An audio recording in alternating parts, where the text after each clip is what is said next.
الحمد لله رب العالمين والصلاة والسلام على سيد المرسلين أما بعد.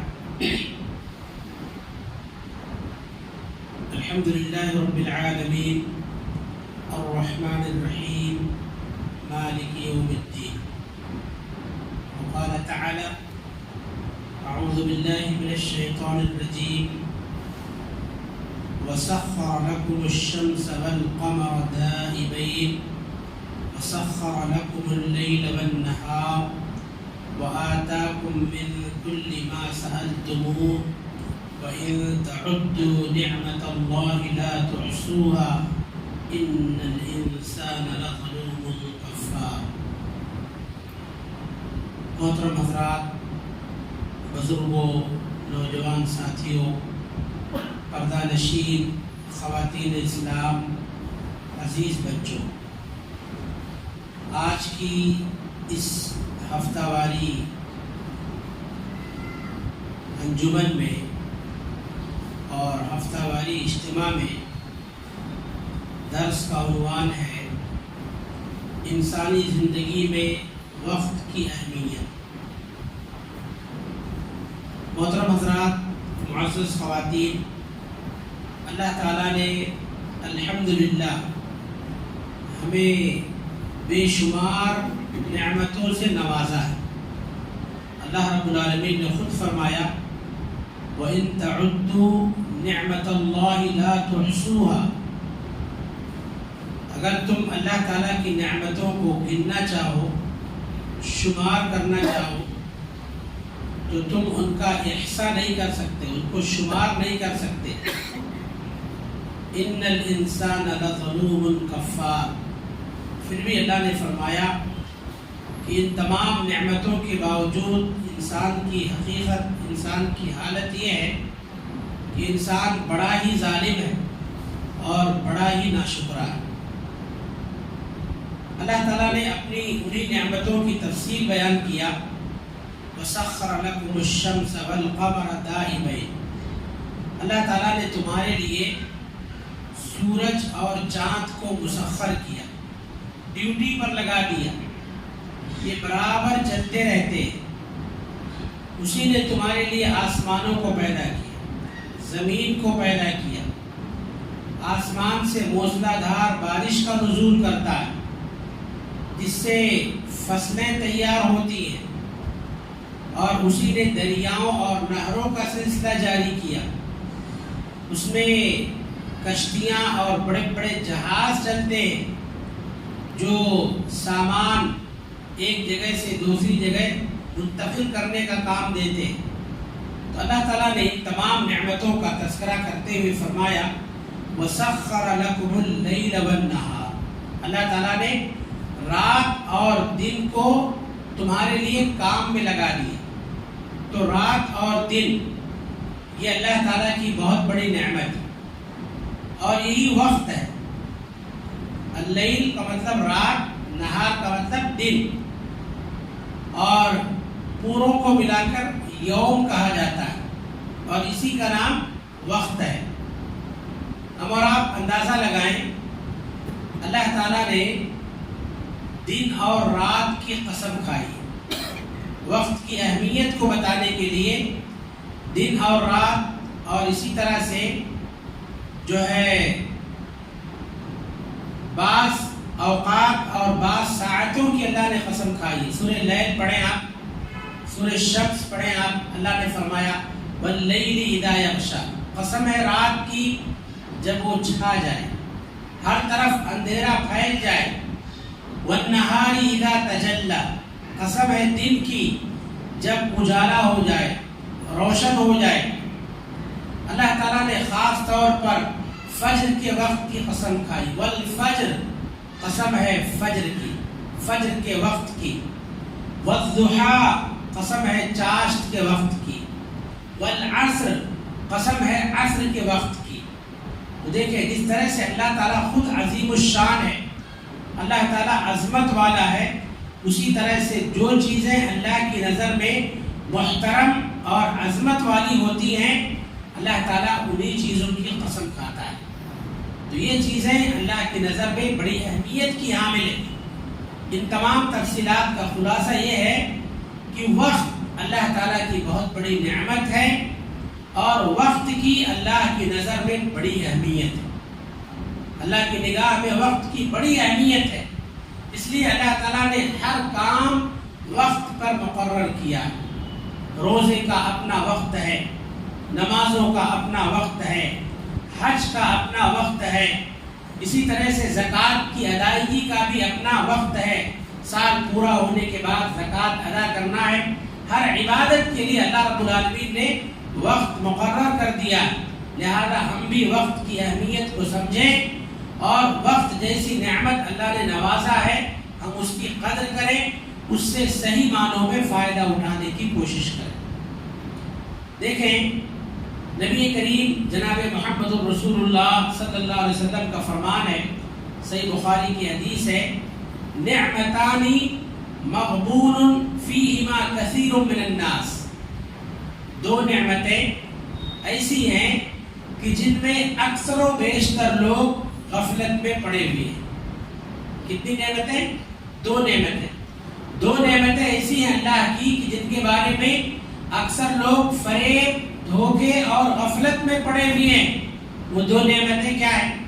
اللہ کے نبی صلی اللہ علیہ وسلم نے فرمایا الصحت والفراغ، پہلی نعمت ہے صحت اور تندرستی، دوسری نعمت ہے فارغ البالی یعنی فرصت کے اوقات، فرصت کے لمحات۔ دونوں میں کس طرح سے آدمی کو جب تک صحت رہتی ہے، تندرستی رہتی ہے، اس کی قدر نہیں کرتا، علم گلم جو جی میں آتا ہے کھاتا رہتا ہے، احتیاط سے کام نہیں لیتا، اور جب اس کی صحت متاثر ہوتی ہے، ہاسپٹل کے حوالے ہوتا ہے، ڈاکٹروں کے ہاتھوں میں پڑ جاتا ہے، تب اس کو سمجھ میں آتی ہے باتیں، تب اس کی آنکھیں کھلتی ہیں، مجھے یہ نہیں کرنا چاہیے تھا، وہ نہیں کرنا چاہیے تھا، اس کی ساری بد احتیاطی ایک ایک کر کے اس کی نظروں کے سامنے آتی۔ تو صحت اور تندرستی کے معاملے میں اکثر لوگ غفلت اور دھوکے میں پڑے ہوئے، یہ نبی کریم صلی اللہ علیہ وسلم کا فرمان ہے۔ دوسری بات فارغ البالی، فرصت کے لمحات، فرصت کے اوقات، جب وقت ہوتا ہے آدمی خالی ہوتا ہے، اس کے پاس وقت ہی وقت ہوتا ہے، تو اس کو وقت کی اہمیت کا احساس نہیں ہوتا، وقت کی اہمیت کا اندازہ نہیں ہوتا، اور جب مصروفیت کے لمحات آ جاتے ہیں، ایک دم بزی ہو جاتا ہے، بعض لوگ کہتے ہیں میں اتنا مصروف ہوں کہ چھینکنے کی بھی فرصت نہیں، آدمی مصروف ہو جاتا ہے، تب اس کو فارغ البالی کا پتہ چلتا ہے کہ ارے میرے پاس تو وقت تھا، مجھے کام کر لینا چاہیے تھا، میرے پاس ٹائم تھا، اسی خالی وقت میں کام کر لینا چاہیے تھا، اب کیا کروں میں؟ تو ان دو نعمتوں کے بارے میں اکثر لوگ، نبی صلی اللہ علیہ وسلم فرماتے ہیں اکثر لوگ دھوکے میں پڑے ہوئے ہیں، ان نعمتوں کے ہوتے ہوئے ان کی اہمیت کا لوگ احساس نہیں کرتے، ان کو ان کی اہمیت کا اندازہ نہیں ہوتا۔ تو اس کا خلاصہ یہ ہے کہ ہم ان دونوں نعمتوں کی اہمیت کو سمجھیں اور ان کا صحیح استعمال کرنے کی کوشش کریں۔ دیکھیں سیف الامانی رحمۃ اللہ علیہ ایک سلف میں بہت بڑے عالم گزرے، ان کا یہ قول ہے کہ جب اللہ تعالیٰ کسی سے اپنی نفرت کا اظہار کرتا ہے، کسی سے اللہ تعالیٰ جب بے پرواہ ہو جاتا ہے، کسی کی طرف سے جب اللہ کی توجہ ہٹ جاتی ہے، تو اللہ تعالیٰ اس بندے کو بے فائدہ کاموں میں لگا دیتا ہے، لا یعنی کاموں میں، ایسے کاموں میں جو اس کے لیے نفع بخش نہیں ہوتے، ایسے کاموں میں لگا دیتا ہے۔ آج ہم اور آپ دیکھیں، جائزہ لیں، چائے کی ہوٹلوں میں جائیں، سڑکوں پر چوراہوں پر جائیں، گاؤں گلیوں کا دورہ کریں، دیکھیں بہت سے ایسے لا خیرہ اور بیکار قسم کے لوگ آپ کو مل جائیں گے۔ تو ان کا یہ قول ہے کہ جن سے اللہ بے پرواہ ہو جاتا ہے اور جن سے اللہ تعالیٰ اپنی توجہ ہٹا لیتا ہے، تو اللہ تعالیٰ ایسے لوگوں کو لا یعنی اور ایسے کاموں میں مصروف کر دیتا ہے کہ جو ان کے لیے نفع بخش نہیں ہوتے. تو الحمدللہ اگر اللہ تعالیٰ ہم سے کام لے رہا ہے، دین کا کام لے رہا ہے، دنیا کا کام لے رہا ہے، اللہ نے ہم کو مصروف رکھا ہے، بیوی بچوں کے لیے ہم محنت کر رہے ہیں، بھاگ دوڑ کر رہے ہیں، کوشش کر رہے ہیں، تو اس پر اللہ کا شکر ادا کرنا چاہیے اور ان اوقات کا صحیح استعمال کرنا چاہیے اور رب العالمین کو راضی کرنے کی کوشش کرنا چاہیے. آئیے ہم دیکھیں اور کریں کہ آج لوگ جو ہے اپنے اوقات کو، قیمتی اوقات کو کس طرح سے ضائع کرتے ہیں. وقت کی ضیاع اور وقت کی بربادی کی کئی صورتیں سماج اور معاشرے میں پھیلی ہوئی. سب سے پہلے ہم نوجوانوں کی طرف آتے ہیں. آج دیکھیں ہمارے بہت سے نوجوان بچے جو اپنے قیمتی اوقات کو بیکار قسم کے دوستوں کے ساتھ گھوم پھر کر ضائع کر دیتے ہیں. بیکار مجلسوں میں، برباد محفلوں میں شریک ہو کر اپنے قیمتی اوقات کو ضائع کر دیتے ہیں. ایسے لوگوں سے دوستی کرتے ہیں جو ان کی دنیا بھی تباہ کرتے ہیں، ان کی آخرت بھی تباہ کرتے ہیں. یاد رکھیں یہی دوستیاں قیامت کے دن ایسے لوگوں کے لیے حسرت اور ندامت اور شرمندگی کا باعث ہوگی. سورہ فرقان پڑھیے آپ. سورہ فرقان میں اللہ نے فرمایا وَيَوْمَ يَعَزُّ الظَّالِمُ عَلَى يَدَيْهِ. یاد رکھو اس دن، قیامت کے دن، ظالم آدمی اپنے ہاتھوں کو چبائے گا، اپنے ہاتھوں کو کاٹے گا، خود اپنے ہاتھوں کو اپنے دانتوں سے چبائے گا اور کہے گا، افسوس کا اظہار کرتے ہوئے کہے گا یا لیتنی اتخذت مع الرسول سبیلا. اے کاش میں نے رسول کا راستہ اپنا لیا ہوتا، سمجھانے والے کی بات مان لی ہوتی، فلاں کی نصیحت پر ہم نے کان دھرا ہوتا. یا لیتنی اتخذت مع الرسول سبیلا یا ویلتا لیتنی لم اتخذ فلانا خلیلا. اس وقت اپنی ہلاکت، اپنی بربادی کی دعوت دے گا، کہے گا ہائے میری ہلاکت، ہائے مجھ پر افسوس، کاش میں نے فلاں کو اپنا دوست نہیں بنایا ہوتا، کاش میں نے فلاں سے دوستی نہ کی ہوتی. لقد اضلنی عن الذکر بعد اذ جاءنی. اس سے دوستی کی وجہ سے میرے پاس نصیحت آئی، قرآن کا حکم آیا، حدیث کا حکم آیا، سمجھانے والے آئے، بتانے والے آئے، نصیحت کرنے والے آئے، مگر میں نے ان نصیحتوں پر توجہ نہ دی، میں نے ان سے غفلت برتا، اعراض کا راستہ اختیار کیا. اس کی دوستی نے مجھے اللہ کے ذکر سے غافل کر دیا. اس وقت انسان اپنے آپ کو کوسے گا. اس کی یہ دوستی اس کے لیے وبال جان بن جائے گی، اس کے لیے قیامت کے دن حسرت، ندامت اور شرمندگی کا باعث ہوگی. انسان اپنے ہی ہاتھوں کو چبائے گا. اور یہ مجلسیں، جن مجلسوں میں اللہ کا ذکر نہیں ہوتا، جن مجلسوں میں نبی کریم صلی اللہ علیہ وسلم پر درود نہیں پڑھا جاتا ہے، ایسی مجلسیں بھی قیامت کے دن شرمندگی کا باعث ہوگی. آپ دیکھیے بہت ساری ایسی ہنسی کی محفلیں، مزاحیہ محفلیں جن میں اللہ کا نام نہیں لیا جاتا، بہت ساری ایسی غیر ضروری بے ڈھنگی مجلسیں جن میں نبی کریم صلی اللہ علیہ وسلم پر درود نہیں پڑھا جاتا، جن میں لوگوں کی مصلحتوں، لوگوں کے فوائد اور لوگوں کے مصالح پر کوئی گفتگو نہیں ہوتی. ایسی مجلسیں قیامت کے دن لوگوں کے لیے افسوس، ندامت اور شرمندگی کا باعث ہوگی.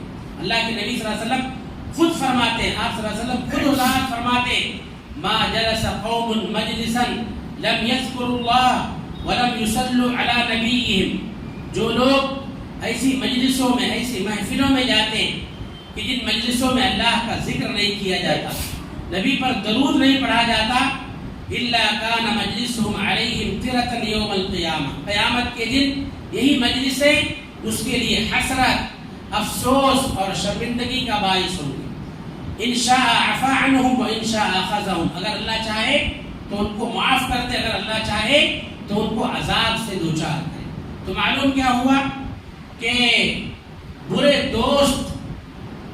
دوستوں کی دوستی، بری مجلسیں، بری محفلیں ہمارے ہمارے لیے دنیا میں بھی ہلاکت کا باعث ہیں اور آخرت میں بھی حسرت، ندامت اور افسوس کا سبب بنیں گے۔ اس لیے اچھے دوستوں کا انتخاب کریں، نیک لوگوں سے دوستی کریں، خود بھی نیک لوگوں سے دوستی کریں اور اپنے بچوں پر بھی نظر رکھیں۔ ہمارے بچے کس سے ملتے جلتے ہیں، ہمارے بچوں کا اٹھنا بیٹھنا کن کے ساتھ ہوتا ہے، اپنے بچوں پر بھی خصوصی توجہ دیں اور اچھی صحبت اختیار کریں، بری صحبت سے اجتناب کریں۔ انشاءاللہ ثم انشاءاللہ ہمارے وقت کا صحیح استعمال ہوگا۔ دوسری بات، لوگ کس طور پر اپنے قیمتی اوقات کو ضائع کرتے ہیں، اس کی دوسری صورت یہ ہے کہ بہت سارے گھروں میں، بہت سارے بھائیوں کے یہاں لوگ دیر رات تک جاگتے ہیں، دیر رات تک 2 بج جاتے ہیں، 3 بج جاتے ہیں، گپاسٹنگ میں، بیکار قسم کی گفتگو میں اپنے قیمتی اوقات کو ضائع کر دیتے ہیں اور پھر وہ اپنے فرائض اور واجبات سے غافل ہو جاتے ہیں۔ موجودہ دور کی شادیاں بھی اسی قبیل سے ہیں۔ آپ دیکھیے کبھی کبھی ایسا ہوتا ہے، شادی کی تقریب میں، ولیمے کی تقریب میں یا کسی تقریب میں آپ جائیں، 10 بجے پہنچے تو کبھی کبھی ایسا لگتا ہے کہ ہم بہت جلدی آ گئے، ہم بہت جلدی آ گئے۔ 10 بجے تک بھی کوئی کارروائی شروع نہیں ہوتی ہے، 11 بج جاتے ہیں اور یہ کارروائی کب تک چلتی ہے؟ رات کے 3 بجے تک، 4 بجے تک شادی بیاہ کی کارروائیاں چلتی ہیں۔ اب شادی بیاہ کے جتنے ذمہ دار ہیں یا اس میں شریک ہونے والے اکثر و بیشتر لوگوں کی فجر کی نماز ضائع ہو جاتی ہے۔ فجر کی نماز جو واجب ہے، فرض ہے، جس کے بارے میں اللہ تعالیٰ پوچھ تاچھ کرے گا، فجر کی نماز غائب۔ تہجد تو دور کی بات ہے، فجر کی نماز غائب۔ اور ایک بات یہ بھی یاد رکھیں، یہ چیز انسانی فطرت کے بھی خلاف۔ اللہ رب العالمین نے قرآن مجید میں کیا فرمایا؟ آپ سورہ نبا پڑھیے، اللہ رب العالمین نے فرمایا وَجَعَلْنَا اللَّيْلَ لِبَاسًا وَجَعَلْنَا النَّهَارَ مَعَاشًا، ہم نے رات کو پردہ بنایا، آرام و راحت کا ذریعہ بنایا اور دن کو ذریعہ معاش بنایا۔ یہ انسانی فطرت ہے، قانون قدرت ہے۔ اللہ نے فرمایا وَمِن رَحْمَتِهِ جَعَلَ لَكُمُ اللَّيْلَ وَالنَّهَارَ لِتَسْكُنُوا فِيهِ وَلِتَبْتَغُوا مِن فَضْلِهِ لَعَلَّكُمْ تَشْكُرُونَ۔ یہ اللہ کی رحمت ہے، اللہ کا احسان ہے۔ اللہ نے تمہارے لیے راتوں کو پیدا کیا، دن کو پیدا کیا، رات کو پیدا کیا لِتَسْكُنُوا فِيهِ، تاکہ تم اس میں آرام و راحت حاصل کرو، آرام کرو، رات میں سو جاؤ اور دن بھر کی مصروفیات کی وجہ سے جو تمہیں تکان پہنچی ہے، جو تھکاوٹ پہنچی ہے، ساری تھکاوٹ دور ہو جائے، صبح میں تم فریش اور تازہ دم ہو جاؤ۔ اور دن کو کس لیے پیدا کیا؟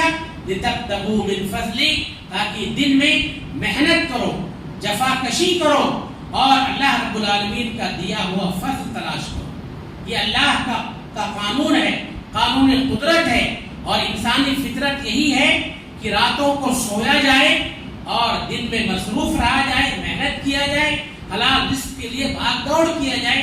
مگر یہاں معاملہ الٹا ہے۔ اللہ تعالیٰ لوگوں کو صحیح سمجھ عطا فرمائے، اللہ تعالیٰ ہم تمام لوگوں کی حفاظت فرمائے۔ تو جب راتوں کو جاگا جاتا ہے تو دن کے جو ہمارے اوپر فرائض اور واجبات ہیں ان سے ہم اکثر غافل ہو جاتے ہیں۔ تہجد کے وقت کے تعلق سے، رات کا جو آخری حصہ ہوتا ہے اس کے تعلق سے اللہ رب العالمین فرماتا ہے، نبی کریم صلی اللہ علیہ وسلم فرماتے ہیں ينزل ربنا تبارک و تعالی على سماء الدنيا حين يبقى ثلث الليل الآخر، جب رات کا 1/3 حصہ باقی رہ جاتا ہے، یعنی تہجد کے وقت، سحری کے وقت، اللہ تعالیٰ ہر رات کو آسمان دنیا پر نزول اجلال فرماتا ہے اور اللہ تعالیٰ پہلے آسمان پر آ کر یہ اعلان کرتا ہے من یدعونی فاستجیب لہ، کوئی ہے دعا کرنے والا میں اس کی دعا قبول کروں گا۔ من یستغفرنی فاغفر لہ، کوئی ہے مجھ سے بخشش طلب کرنے والا میں اس کے گناہوں کو معاف کر دوں گا. اور اللہ تعالیٰ کہتا ہے من یسألنی فأعطیہ، کوئی ہے مجھ سے مانگنے والا، اپنے مسائل میرے سامنے رکھنے والا، میں اس کو جواب دوں گا، اس کا مسئلہ حل کروں گا، میں اس کو عطا کروں گا. اللہ رب العالمین آسمان دنیا پر آ کر رات کے آخری حصے میں خود آفر دیتا ہے. اللہ تعالیٰ خود اپنے سارے بندوں سے، ساری بندیوں سے مخاطب ہوتا ہے. کوئی ہے مانگنے والا، میں دینے کے لیے بیٹھا ہوں. کوئی ہے مغفرت طلب کرنے والا، میں بخشش کرنے کے لیے بیٹھا ہوا ہوں. کوئی ہے مجھ سے دعا کرنے والا، اس کی دعا قبول کرنے کے لیے بیٹھا ہوں. اب ذرا سوچئے کہ جب رات بھر جاگیں گے تو ان مستحبات پر ہم کہاں سے عمل کر پائیں گے؟ اللہ تعالیٰ کی طرف سے جو فیوز و برکات تقسیم کی جا رہی ہے، ہم ان سے کہاں فائدہ اٹھا پائیں گے؟ تو ہماری زندگی کا سسٹم چینج ہو چکا ہے. آج ہمارے سونے جاگنے کا سسٹم چینج ہو چکا ہے. یوں کہیں کہ قانون قدرت کے خلاف ہو چکا ہے، انسانی فطرت کے خلاف ہو چکا ہے. اس لیے ہم بھی جو ہے اللہ رب العالمین کی طرف سے جو فیوز و برکات تقسیم کیے جا رہے ہیں، ہم اللہ تعالیٰ کی طرف سے ان فیوز و برکات سے محروم ہوتے جا رہے ہیں. تو اپنے اوقات کا ہم شیڈول بنائیں، ٹائم ٹیبل بنائیں، اور اس کے حساب سے ہم اپنے اوقات کا صحیح استعمال کریں. اسی طرح سے قیمتی اوقات کو ضائع کرنے کا ایک طریقہ لوگوں میں یہ بھی رائج ہے. بعض لوگوں کو ڈائجسٹ ناول پڑھنے کا شوق ہوتا ہے، جھوٹے قصے کہانیاں پڑھنے کا شوق ہوتا ہے. بعض لوگوں کو نیوز پیپر اخبار پڑھنے کا شوق ہوتا ہے. آپ چائے کے ہوٹلوں کا دورہ کیجئے، ادھر ادھر چوراہوں پر چلے جائیے، صبح میں آپ چکر لگائیے، لوگ اخبار بینی میں مصروف ہوتے ہیں. آپ کتنے ایسے لوگوں کو دیکھیں گے جو اخبار کا ایک ایک ورق، ایک ایک کالم، پورا کالم تک چاٹ ڈالتے، ضروری غیر ضروری ساری خبریں پڑھ ڈالتے. اہل علم نے لکھا ہے یہ بھی ضروری ہے، مگر ان کے ساتھ ساتھ اگر ہم تلاوت قرآن پر توجہ دیں تو کتنا فائدہ ہوگا.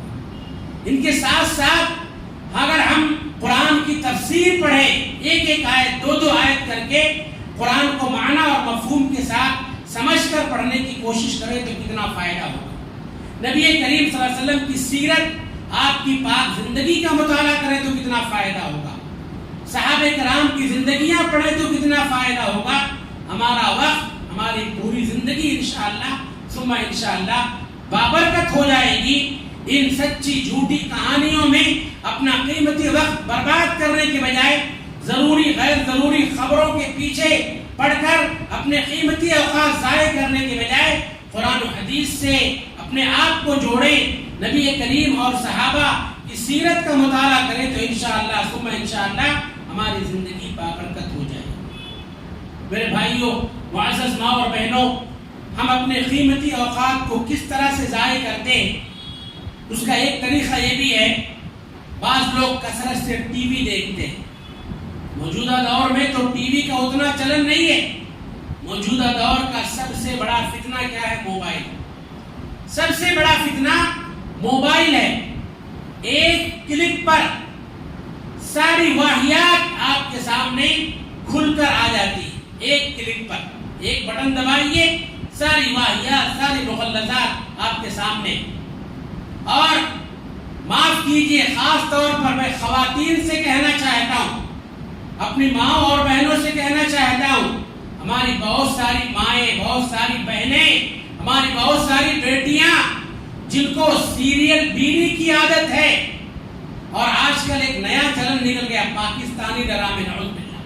اللہ ہم سب کی حفاظت فرمائے. کتنی عورتیں ہیں جو اس میں اپنی آنکھیں پھوڑتی ہیں. نہ شوہر کے حقوق کا خیال ہے، نہ بچوں کے ساتھ وہ محبت ہے جو ہونی چاہیے. سب کے حقوق ضائع ہو رہے ہیں.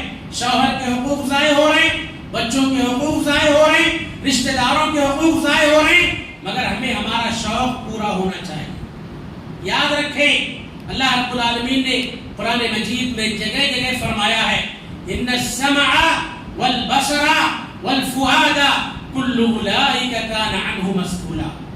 یہ آنکھ، بے شک آنکھ، کان، دل، ان تمام سے اللہ رب العالمین کے ہاں سوال کیا جائے گا، اللہ تعالیٰ کے ہاں پوچھا جائے گا۔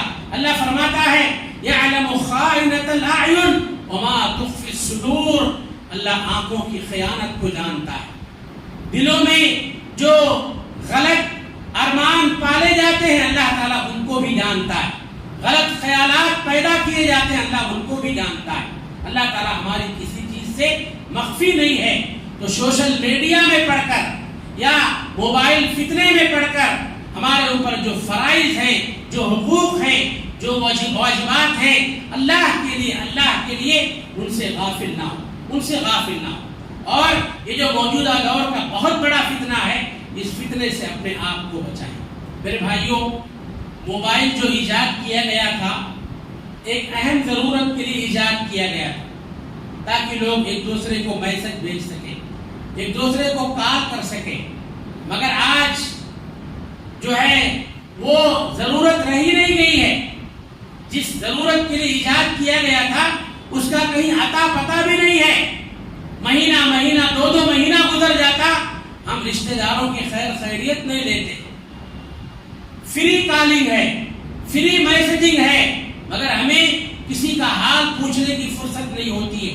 ہم اس قدر اپنے آپ میں، اپنے پروگراموں میں گم ہیں، تو موجودہ ایجادات نے ہمیں ہمارے اپنوں سے دور کر دیا ہے، ہمیں ہمارے اپنوں کے لیے پرایا کر دیا ہے۔ اللہ کے لیے اس نزاکت کو، اس حقیقت کو سمجھیں۔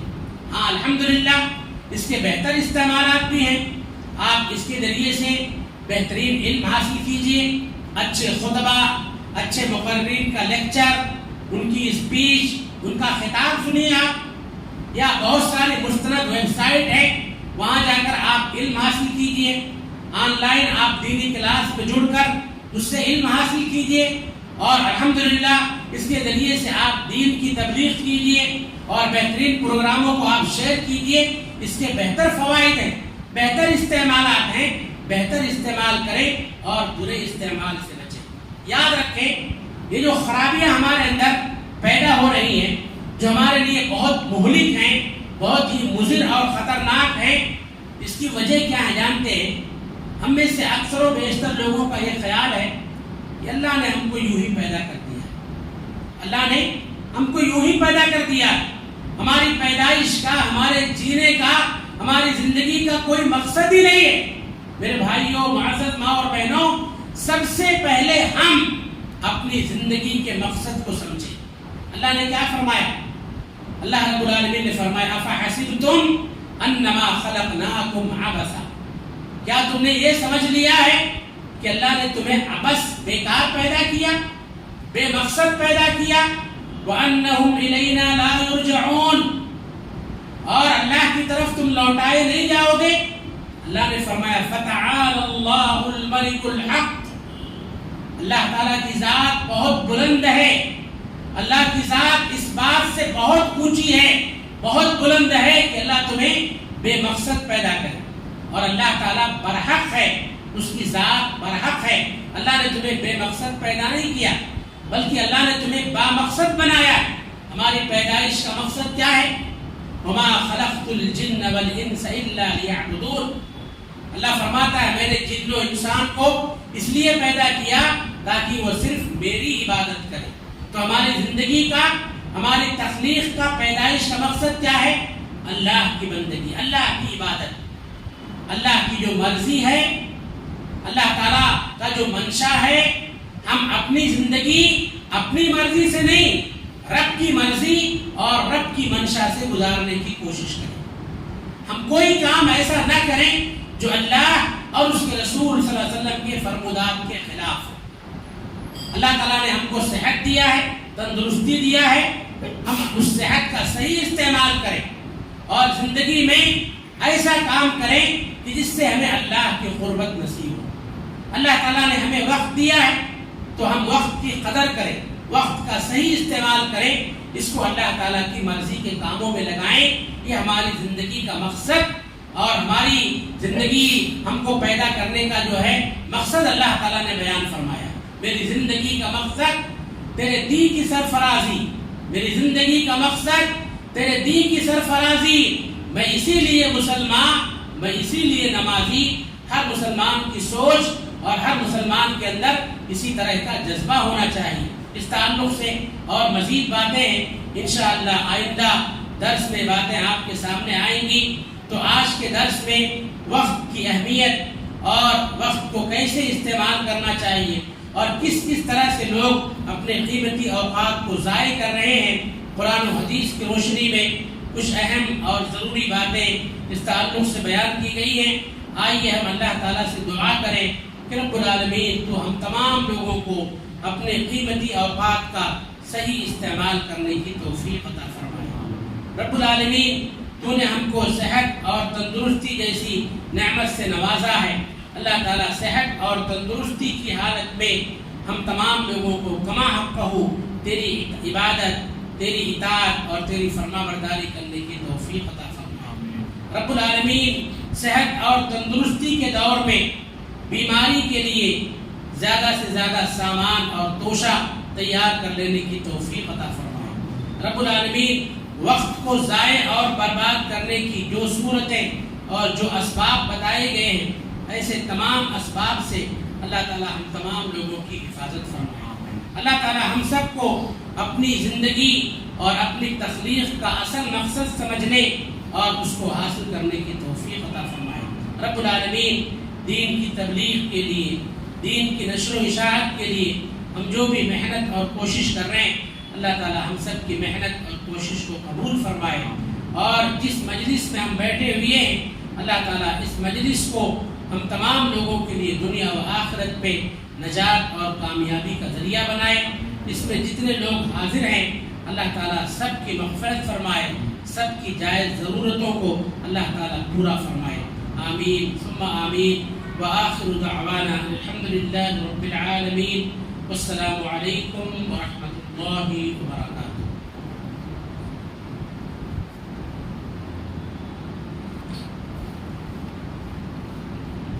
الحمدللہ، آپ کو موصوف کی تقریر سناتے ہیں.